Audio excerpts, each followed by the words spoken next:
Уже не в первый раз в нашей стране обсуждают тему нашествия насекомых-вредителей. Речь идет о мраморном клопе. Насаждения орехов на 50% уже пострадали от него. Теперь под прицелом кукуруза. А еще есть цитрусовые. По всей видимости, мраморный клоп попробует уничтожить и их.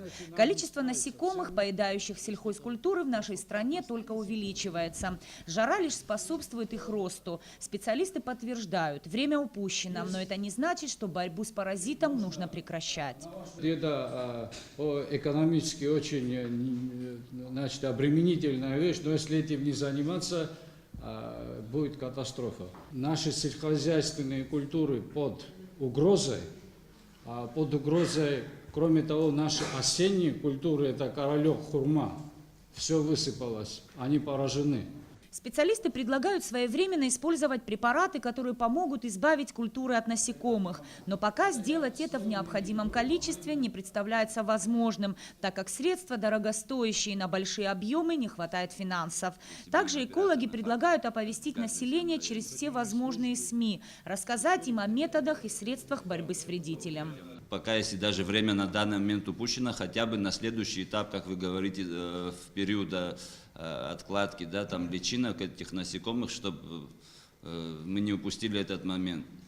И всем миром как бы смогли бороться. Вот в этом направлении надо подготовить какие-то с вашей стороны, да, методики и названия этих препаратов, и где их можно приобретать.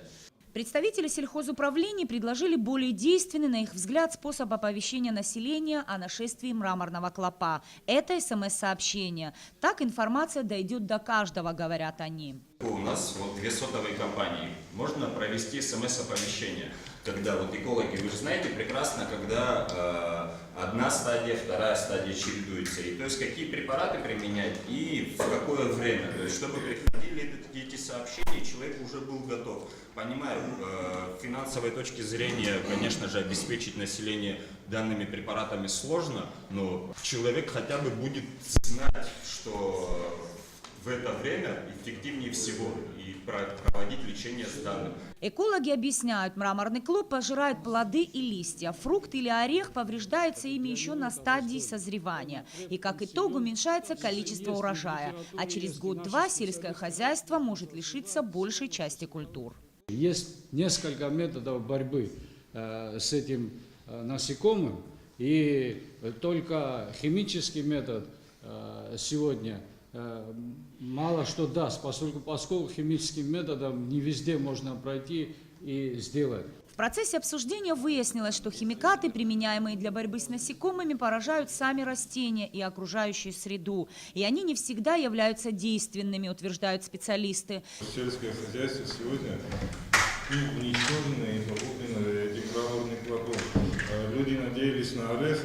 Мы с вами все прекрасно знаем, в чего превратился орех, и он никому не нужен. Сегодня он практически процентов на 70, на 80 испорченный орех. Цитрус, сейчас мраморный клоп переходит на цитрус. Если у населения, у крестьянина не будет ореха, не будет цитруса урожая, как он будет существовать? Члены парламентского комитета предложили специалистам на местах выяснить масштабы ущерба. Это необходимо сделать, чтобы выработать план действий. Далее депутаты заслушали информацию о проекте по созданию кадастра объектов недвижимости. Парламентариев интересовало, на какой стадии находится работа и каких результатов уже удалось достичь. Руководитель проекта Давид Иродян назвал парламентариям причины, из-за которых уже некоторое время работа стоит.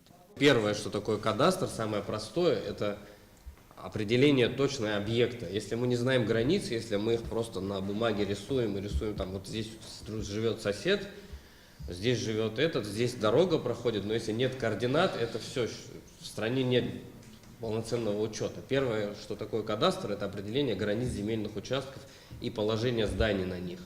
Этого у нас не было. Вот для этого мы специально создали геодезическую и картографическую основу. На заседании межправкомиссии в 2014 году в ноябре было заложено официально в бюджет на 2015-2017 годы 200 миллионов рублей на, собственно, создание уже самого кадастра. Эта сумма, может быть, звучит так очень, там режет слух, на самом деле это очень-очень экономный бюджет на это мероприятие, потому что мероприятие, когда голое поле, и там нужно на нем выстроить что-то, вот город условно, это примерно Вот для кадастра это уместная, наверное, аналогия. Определений того, где и что строится в нашей стране, не было до данной службы. Ее главная цель – создание первого полного и достоверного источника информации обо всех объектах недвижимости в республике.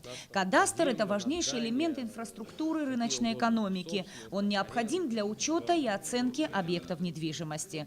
Финансирование проекта проводилось в рамках инвестпрограммы, которая некоторое время спустя приостановилась. Мы создали эту концепцию. Эта концепция отправилась на согласование. Мы очень долго ее согласовывали, значит, до сих пор согласовываем, к сожалению. Я понимаю, что это большой документ, но который трудно за 3 дня согласовать, но мы так не делали. Мы не принесли и не сказали, что вот это нужно завтра.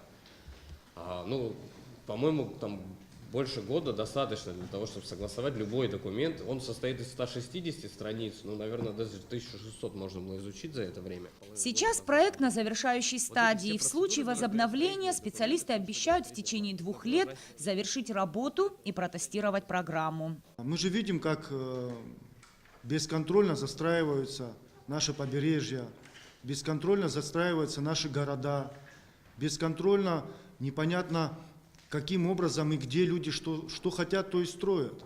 В Новом Афоне, в Гаграх, в Гудауте прибрежные полосы наши застраиваются. Мир ушел вперед, а мы все топчемся на месте, мы все ищем эти карты.